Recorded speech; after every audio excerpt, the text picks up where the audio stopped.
the fourth episode of the Glioblastoma AKA GBM podcast miniseries, and today we're talking all things caregiver resources. Just a quick reminder that anything provided or discussed on this show is not a substitute for professional medical advice, and you should contact your medical provider or healthcare team with any questions. In case you missed it last week, we're super excited to announce that XCures is a presenting sponsor of the Glioblastoma AKA GBM podcast miniseries, and we wouldn't be able to do this without them. So if you haven't checked them out yet, they're this amazing AI tool that compiles all of your medical records and information in one place. So if you haven't checked it out, go ahead to xcures.com. So let's get into caregiver resources. As a caregiver and as someone that's working to navigate a journey of glioblastoma or brain cancer, it is incredibly challenging to try to figure out, where do I go for certain things? What do I do first? Because the internet can have so many different options, and every single person that you ask will probably have something different to tell you. So I urge you all, if you're a current caregiver, to go ahead and click pause right now, go grab a notebook, open up a note tab on your phone or your computer, and get ready to take notes. Today, I'm just going to be going through a list of questions that came into the organization all about caregiver resources, and we're going to go through them one by one. So the first one is, are there charities or nonprofits for GBM? And yes, there are plenty. So if you're watching this podcast, odds are that you know it is powered by the Glioblastoma Research Organization, a 501c3 nonprofit that raises awareness and funds for glioblastoma. You can visit us online at gbmresearch.org or on Instagram or any social media at glioblastoma research. We're extremely fortunate here at the organization to work with incredible other partners that also are working in the fight to help find a cure for GBM, to raise awareness, to provide patient and caregiver resources, and I'm going to list a few of them for you now. Another fantastic organization is Stash Strong, and Stash Strong also raises awareness and funds for glioblastoma. Stash Strong is a partner of the New York City Marathon, and they also have this great brewery initiative, so definitely if you're into those two things, recommend checking them out. Another great organization to check out is Great for Glioblastoma, which is actually powered by the Glioblastoma Research Organization. It is a fantastic nonprofit. They are really strong with creating events all around the country. They work to create a digital community that is focused on creating a safe space for caregivers as well as patients and just anyone in the glioblastoma space. So if you're looking for community, different kind of resources, definitely recommend checking them out. The Knox Martin Foundation is another great organization. They're located in Georgia. They do a lot of in-person events. They just did their first annual golf tournament, and they fund a lot of research at the Preston Robert Tisch Brain Tumor Center at Duke. The Slay Society is an organization in Canada which works to provide caregiver support. So if you are a caregiver, they work to provide additional funding to you to help support your family during your caregiver journey. If you are a current patient or caregiver, another fantastic resource is Our Brain Bank for Glioblastoma. They work to provide a lot of different patient and caregiver resources and are working to create a fantastic survey, which I believe is being announced next week, so definitely stay tuned for that. The End Brain Cancer Initiative is an organization based on the West Coast, and they have extremely strong patient and caregiver navigating programs, so definitely recommend to check them out if you're ever looking for any resources or clinical trials. They've got incredible software and a great team helping facilitate that. The National Brain Tumor Society, NBTS, is also a great organization. They're not just specifically focused on glioblastoma, just brain cancer in general, but they do have a lot of really great support groups and different initiatives around the country. The American Brain Tumor Association is also a very large-scale organization that not only focuses on glioblastoma, but other brain tumors as well, and they do different events, again, all across the country. And that's not the entire list of organizations. There are a lot of organizations out there all doing great things in their own regard, but these are some of the ones that we just happen to work with and talk to very frequently, and they're at the top of our head, and we love them all. So check them out. The next question is, are there support groups I can join? So as far as support groups, there are a bunch of different options. And so the first one is, our organization actually does host support groups. We hosted a series this past fall where we hosted support groups for current caregivers, some for those who have lost a parent, and as well as those who have lost a spouse. And those were facilitated by Holly Gainsborough, who runs Golden Heart Grief Support, as well as Laura Dill, who is actually the founder and CEO of the Slay Society that I just previously mentioned. We're not going to be doing this throughout the entire year, but when it comes towards like October, end of the year, leading up to holidays, you can definitely check out our organization support groups for some of those resources. The National Brain Tumor Society also has year-round support group services, so we definitely recommend checking those out on their website, which is braintumor.org. There's also the Great for Glioblastoma Geneva chat, which is essentially an app that there's different rooms in, and you can connect with other people, and you can select which rooms you want to join. Maybe you're like local in Florida, maybe you are local in New York, maybe you're a current caregiver. There's different options of what kind of groups that you can join, so definitely definitely recommend checking them out and seeing what group is appropriate for you. There's also different Facebook pages. Some are geared towards current caregivers, towards people that are living with glioblastoma. There are a lot of just different options. So definitely recommend going on Facebook and checking out what might be appropriate for you. But for those, just remember that they're not facilitated by medical professionals. So anything that you kind of engage with in those groups, I definitely make sure that you're contacting your medical provider and healthcare team if anything comes up that might be of question. Alongside that, every single cancer center does have their own support group and patient and caregiver services. So I highly recommend contacting whatever institution you're at and seeing what support they might have for you and your family, whether you're a patient, caregiver, whatever part of the journey you might be on. They do have those facilities at their institution. The next question is, do I qualify for any caregiver benefits? So for these resources, I personally haven't gone through these experiences firsthand, but I did a lot of research online and I've compiled a lot of different things that people have kind of said all over. So again, if you're going to look into this information, just double check that the information's right for you and is applicable to your certain situation. The first one is FMLA, which is Family and Medical Leave Act. In the United States, the FMLA provides eligible employees with up to 12 weeks of unpaid job-protected leave per year for specified family and medical reasons, including caring for a family member with a serious health condition. The second are paid family leave programs. Some states or countries have paid family leave programs that provide financial assistance to individuals taking time off of work to care for a seriously ill family member. Check with your local labor department or relevant government agency for information on available programs. The third is caregiver support programs. Various organizations and government agencies offer caregiver support programs that may include counseling, education, and respite services. The National Alliance for Caregiving and the Family Caregiver Alliance are examples of organizations that provide resources and support for caregivers. The fourth is Social Security disability benefits. In certain situations, caregivers may be eligible for Social Security benefits. The specific circumstances and eligibility criteria can be complex, so it's advisable to contact the Social Security Administration or consult with a social worker for guidance. The next one are veterans benefits. If the individual with GBM is a veteran, the Department of Veterans Affairs, the VA, may offer support services for both the patient and the caregiver. The VA provides various programs including caregiver support services. And the last is insurance coverage. Review your health insurance policy to understand the coverage for caregiving related expenses. Some policies might cover home health care services, counseling, or other support services. I'm sure there are also different resources online that I'm not coming across, so if you are someone that knows of a really great program, please drop it in the comments to share with the rest of the community. The next question is, are there any financial services in the US that can help me? Again, this is something that I did research on, so please double check it's applicable to your situation. And again, if you're someone that knows of a different resources not listed, please drop it in the comments. The first is Social Security disability insurance for the patient. If the person with glioblastoma qualifies for Social Security disability insurance, they may be eligible for certain benefits.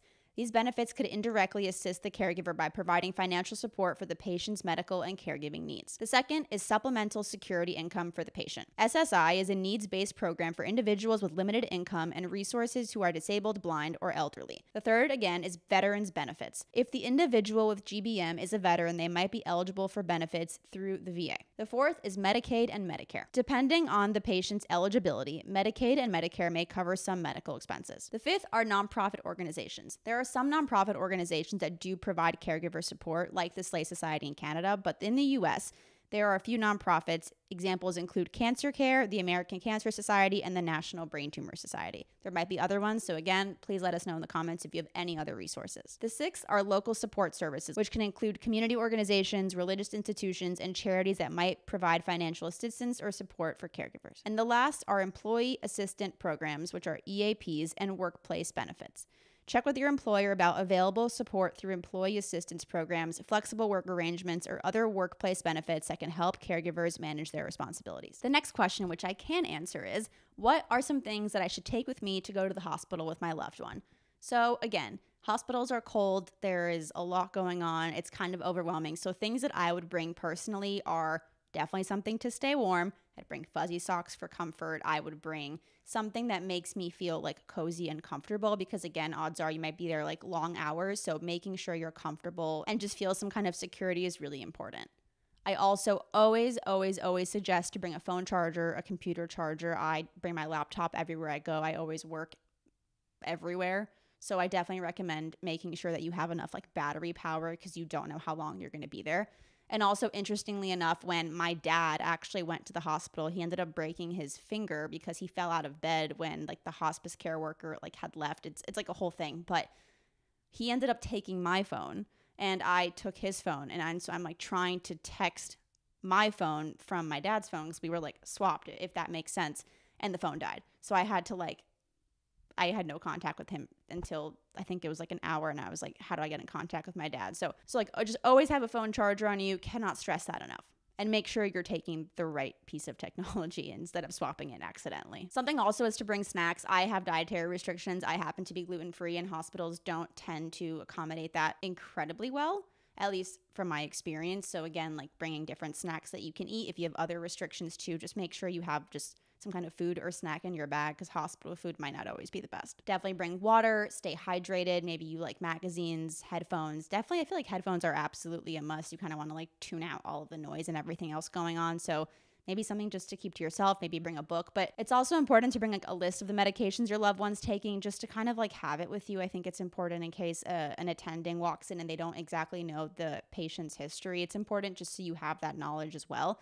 And maybe even like a notepad to take notes if the doctors are saying something to you and you don't really like understand at the moment. Just write it down and you can research it after if they're not able to explain to you to the extent that you feel comfortable with what they're telling you. And again, that's my list. So if you have any other suggestions, drop them in the comments. The next question is, are there any good books for being a caregiver? The first book I would absolutely recommend to you is called Daughter, again by Laura Dill, who is the founder of the Slay Society. She lost both of her parents to glioblastoma and was a caregiver for both of them at the exact same time, and provides such invaluable insight and knowledge to what she went through in her experience. So I absolutely recommend checking out that book as the number one book as soon as someone is diagnosed, and just to help you navigate that entire journey. Another great book is They Call Me the Miracle, a Carmen Rice story. Another one is I Don't Want You to Regret Anything, a memoir by Madison Letts. Another fantastic resource that I found, in the last couple years through developing the organization are the blog posts that we write. They're not books, but the topics that we've created in the blog at the Glioblastoma Research Organization have, again, been to fill the gap of what I was missing when my dad had glioblastoma. So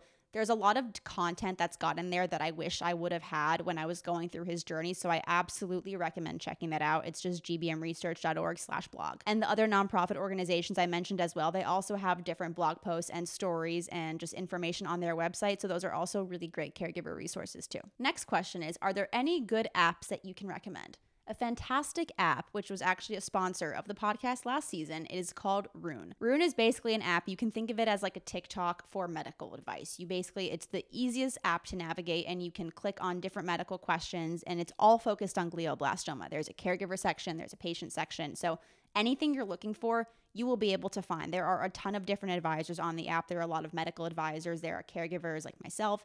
There are just a lot of different people in the glioblastoma space that have committed time to be able to create these resources, and there is just invaluable information on there. So you can learn more about Rune by just visiting rune.com. And they're also in the App Store, and you can just look up Rune and you download it and you make an account, and it's free. And you just scroll through the different questions, and let's say there's one question of like, what is glioblastoma? There's maybe 20 different answers. So you can like look at different people that answered each different question, and then you can go to their profiles and see what other questions they answered. So it's a really great resource of just being able to find a lot of different information online about GBM in one space. The next question is, what is the best advice you got as a caregiver? So again, I did not have anyone that was giving me advice. I had people that were like, yeah, just like relax, be positive, everything's gonna be fine.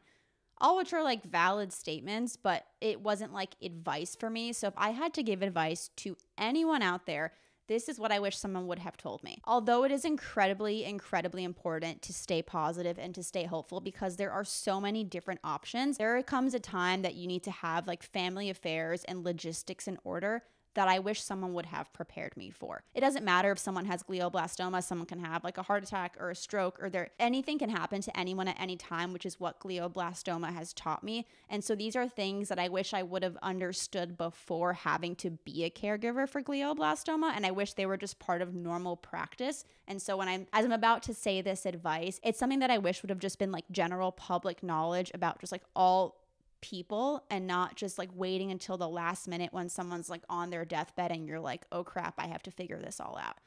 So getting like family affairs in order is something that was so challenging for my family and I. So my parents had a bank account, and my dad was the main signer on the account, and my mom, I don't even think she was on the account.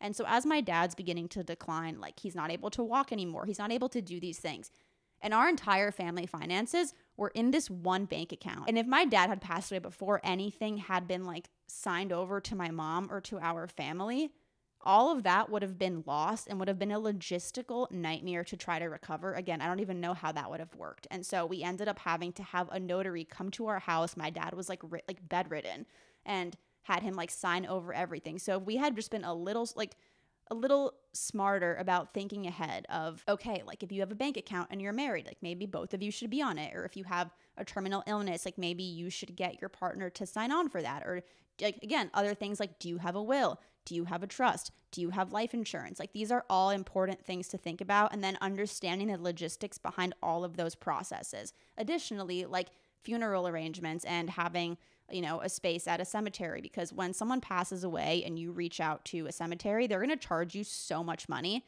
because they know that you need to get that place, that resting place for your loved one, like immediately. You're distraught. That's another just like thing that's stressful to have to worry about in that situation. So if you plan ahead of time and, figure out where you and your loved one like want to be buried, whatever the situation is, like it's important to have that talk. Again, not even anyone that has glioblastoma, just literally anyone in general, it's important to know about like end of life planning, because when the time comes, it is so stressful and it is hard, and that's the last thing your mind should be on. And it's also like ridiculous to have to pay like 3x of a price to get your loved one buried properly if you'd just done it a couple months before, just preemptively to just have it there because they know that you're like not in this like dire need to get this situation done. And that was also crazy to me too. It's like, how can you charge so much money to someone that's going through distress? But it's a business and whatever. So any of my advice would just get any affair in order, possibly like financially, family wise, like just anything that might have any paperwork behind it. Just like have a folder in a closet, put it away, don't deal with it, just leave that there. And additionally, something else that was actually super, super hard is that my dad did not have any passwords anywhere. He was the keeper of all his passwords, and there were so many like accounts we couldn't have access to, and that I think are still just like floating in the universe somewhere. So if you're anyone, maybe just like have a folder somewhere in your house in a safe, lock it up, safety deposit box, keep it with a lawyer, keep it with a trust, just like all these like passwords and information. It's important to have records of that somewhere, because if you pass away, again, it can happen to anyone at any time, all that information is lost as well. The next question is there a social worker that can help me with all of this? Again, as I've said before in different episodes, every single institution and hospital does have a social worker and have like a social worker program. So I definitely recommend to utilize those services. And additionally, I think that some insurance programs might have that as well. So again, just using the resources that you have, like, your insurance, your employer, your hospital, the cancer center you're at, I recommend reaching out to them and seeing what they're able to offer you. And the last question to wrap up the episode is, if I'm someone that can't afford therapy, where can I find therapy and different resources? Again, first place is start at the hospital or cancer center that you're at. They all have resources. Social workers might be able to provide you with guidance and input there. But again, I also have some information here that might be helpful, so you might want to take notes. There is a company called 7 Cups, which is free emotional online support. They have trained volunteers and listeners available to chat with users about a variety of issues. BetterHelp is another option, which is an online software which you can connect with therapists, and they do offer free trials. So I recommend checking that out, and maybe something that you want to sign up with as a membership. But they do offer free trials in the beginning if that's something that you feel like you're really in need of. There's another company called Therapist Aid, and Therapist Aid is not a therapy platform, but it provides free worksheets, handouts, and resources for mental health professionals and individuals seeking self-help tools. Mood Gym is another option, which is an online cognitive behavioral therapy program that helps users manage and prevent symptoms of depression and anxiety, and it is free to use. Aside from that, it's always good to have a friend or a family member that you can confide in, be able to provide support in your community. You can also, again, join these support groups, and that does act like a bit of therapy. But again,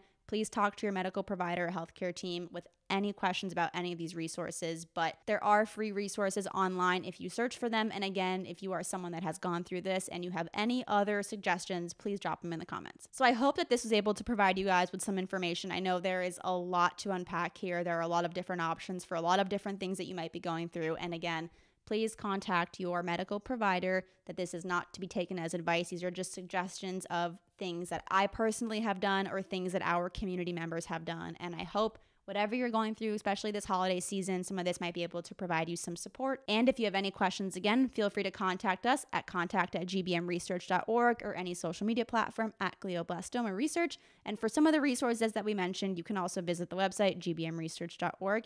And I hope you all have a wonderful, wonderful weekend and a happy holidays. And I will see you next episode.